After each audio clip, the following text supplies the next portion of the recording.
Morning. Tell me plainly, what is the nature of the problem for which you demand my assistance? Mr. Holmes, I have here a statement of a certain legend that runs in the Baskerville family. A legend that may well have led to the death of Sir Charles Baskerville 2 nights previously. His death has sent the district into turmoil. Do you know the Baskervilles? The curse, the family, the story. Oh, do you know the Baskervilles? The Baskervilles. No, not really. Holmes, you should hear him out. It sounds like it could be a rather interesting case. Continue if you must. Hugo Baskerville was a villain who did not care if blood was spilled. As long as he got what he wanted, he did not give a damn. One night he took it in his head to take a woman to his bed. Although the lady, she did not consent, he did not care. His plan was clever and adept, for he kidnapped her while she slept and brought her back across the moor and locked her in a room. While in the house she screamed and cried, but Hugo, he became drunk with pride. His woman was his prisoner, she was his and his alone. Do you know the Baskervilles, the curse, the family, the story? Oh, do you know the Baskervilles, the Baskervilles? Do you know the Baskervilles, the curse, the family, the story? Oh, do you know the Baskervilles, the Baskervilles? Danger, poppycock! Well, the facts don't add up. You only guessed that Sir Henry is in danger. Well, it was a good guess. Guess? My dear fellow, I never guess. The facts are there. Logical, undeniable facts. The footprints, the rumours, the curse, the man who follows it all adds up. Logic, sir, pure logic, because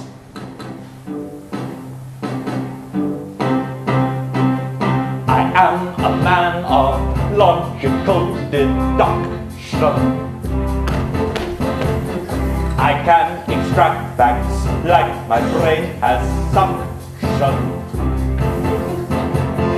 Things take on a different slant when I am on the case. When I'm around, a criminal would never show his face. Many cannot understand my scientific methods and they miss the obvious. I am a man of logical deduction. I'm so good that on me you can bet your trust fund. Good morning, Dr. Watson. Oh, Sir Henry, as we have not been properly introduced, I am John Stapleton. And I came here to beg your forgiveness for my deplorable behaviour earlier this morning at Merripit House. But I was alarmed that you might be a stranger, or worse, a traveller, whose intentions towards my sister may have been dishonourable. What? You must understand, Sir Henry, I am my sister's sole guardian, and she is such an innocent.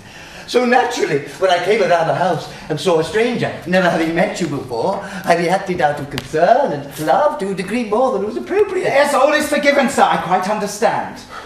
The reason for my coming around was to invite you and your sister to a small dinner party tomorrow evening. Oh, both my sister and I would be delighted. My sister admitted to me that upon meeting you today, she saw a light of truth and beauty in you, and was therefore perfectly at ease in your presence. Beryl spoke of you as the gentleman with the kindest eyes she had ever seen. I must say I didn't understand it. But having met you, sir, I can well understand her enchantment.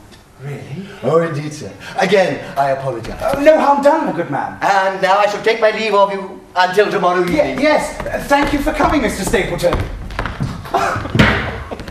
What a fine chap! I guess I'm just a lucky fellow. Love has found me and everything is mellow. Oh yeah, what a fine chap. What a great day. Everything is going my way. What a fine chap. Just to think he made a special trip. He came here just to apologize.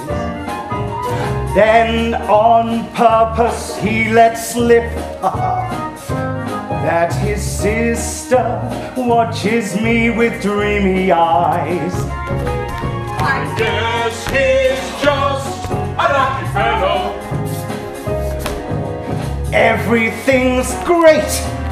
My new friend is first rate. Wouldn't you say our neighbour was a swell chap, Mrs. Barrymore? Oh, yes, sir. Perfect gentleman. Indeed, sir. I knew it, just as everyone does.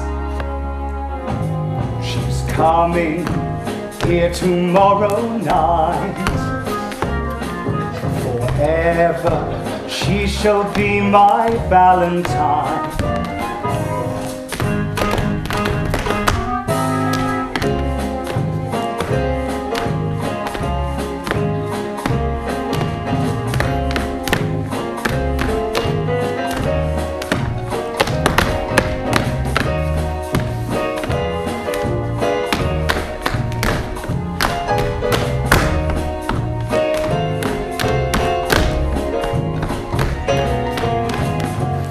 What is all this?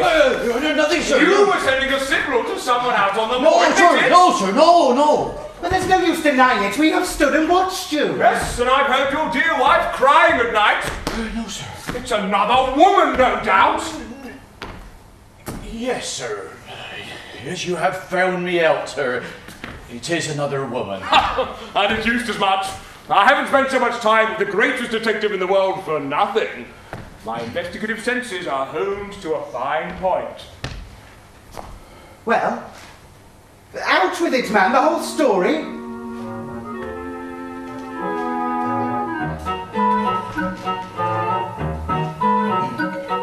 It started with some magazines that came from France. Inside someone had put some naughty postcards.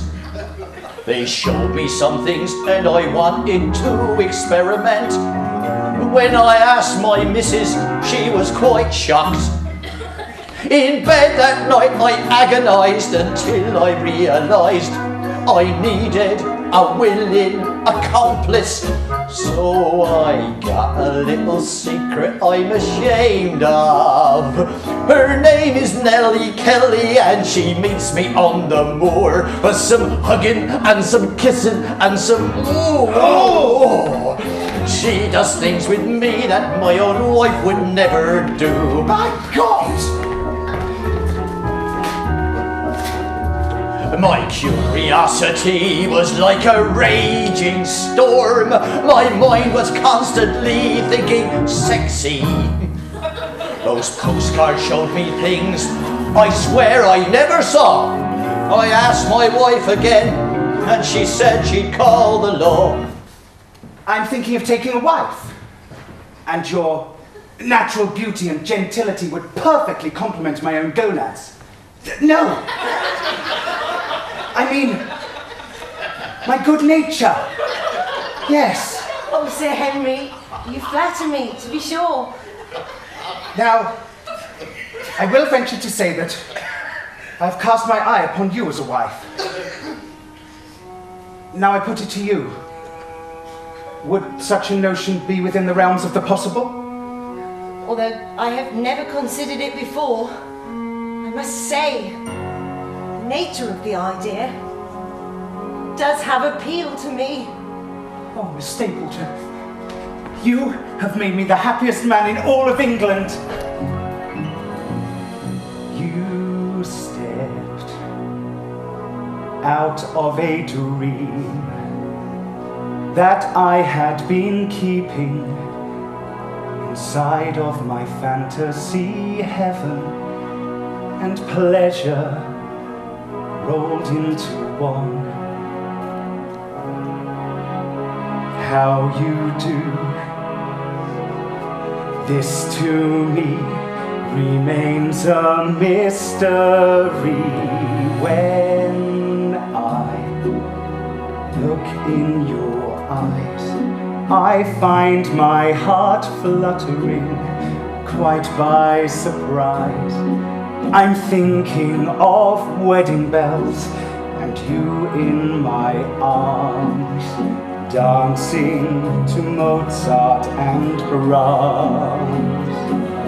So hold me, don't let go, and tell me you will be my love forever. You are like magic to me.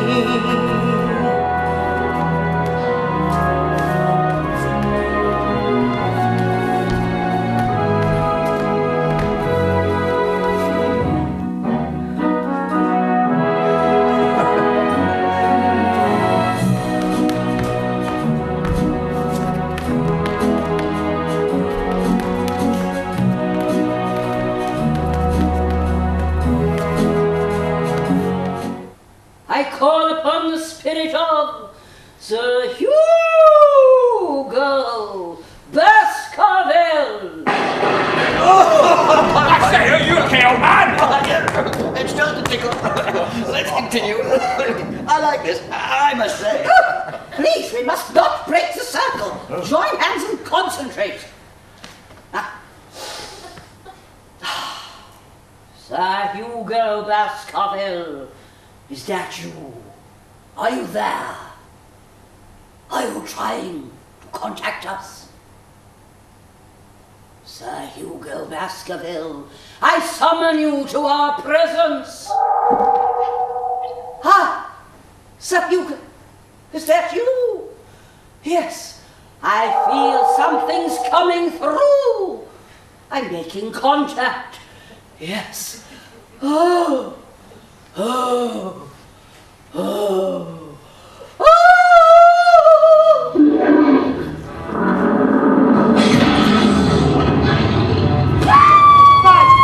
Did you see that? What in blazes was that? I've never seen such a thing before. Let's get to another room at once, gentlemen. Everyone into the library.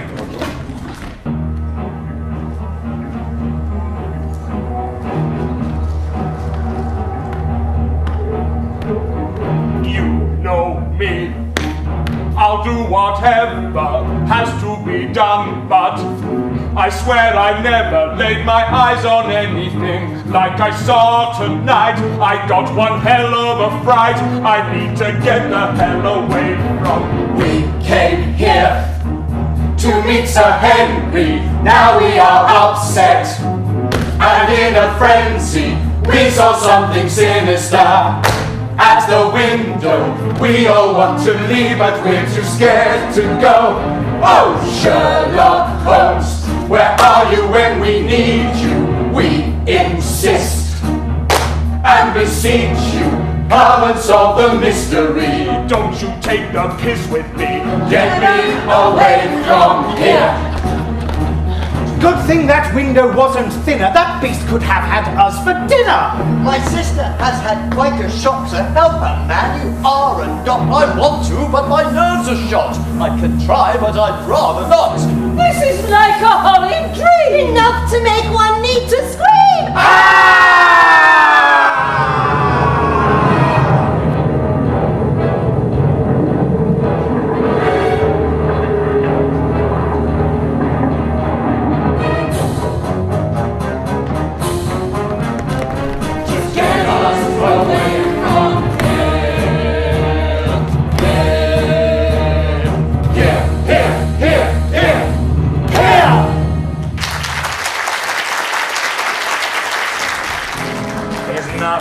And his quite deplorable. He's a snake. Simply horrible.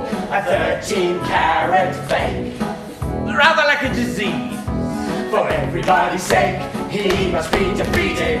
This fellow is so detestable. He's a slime. Not respectable. A connoisseur of crime. A common scoundrel. But your brain is better, he'll never be as clever. Dear fellow, you can best believe. Believe it when I say to you, I've got a little something up my sleeve. he's got a little something up his Something up my sleeve. surprises. Something up my You sleeve. are the wisest. You better believe I've got something up my sleeve. For 20 years, my life has been consumed by my hatred for the Baskerville family. Sweet, sweet revenge, made all the sweeter with the passage of time. That's horrible. Simply a horrible way to live. Yes, horrible. That's exactly what someone called me once. Yes, I remember it well. Yeah.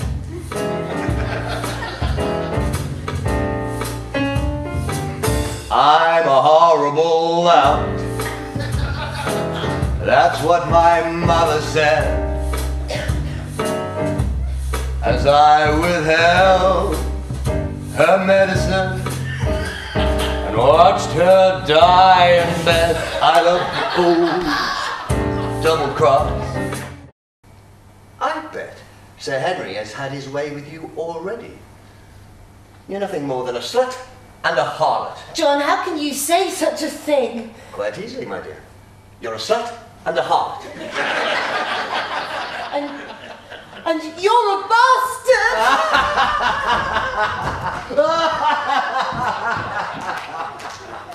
Yes, I am a bastard.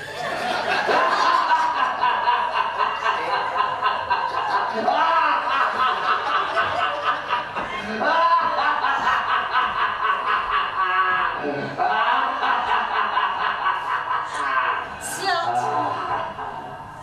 Harlot!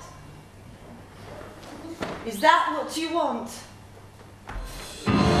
He's a bastard with a capital B. Not fit to live in society. He stinks like manure with his sewer mentality. He's a bastard with a capital B. My father was a man of property, but I couldn't inherit 'cause women don't merit. I've got a brain inside my head, but I'm a woman in the 19th century. Enough said, we are supposed to be delicate creatures, accepting and obeying men as their leaders. So I'm in a pickle, as you can see, 'cause I'm stuck with a man who's mean to me. He plays the violin when he is speaking. He's quite a unique personality. He's a living legend, detective of the century. Sherlock Holmes! Cheers!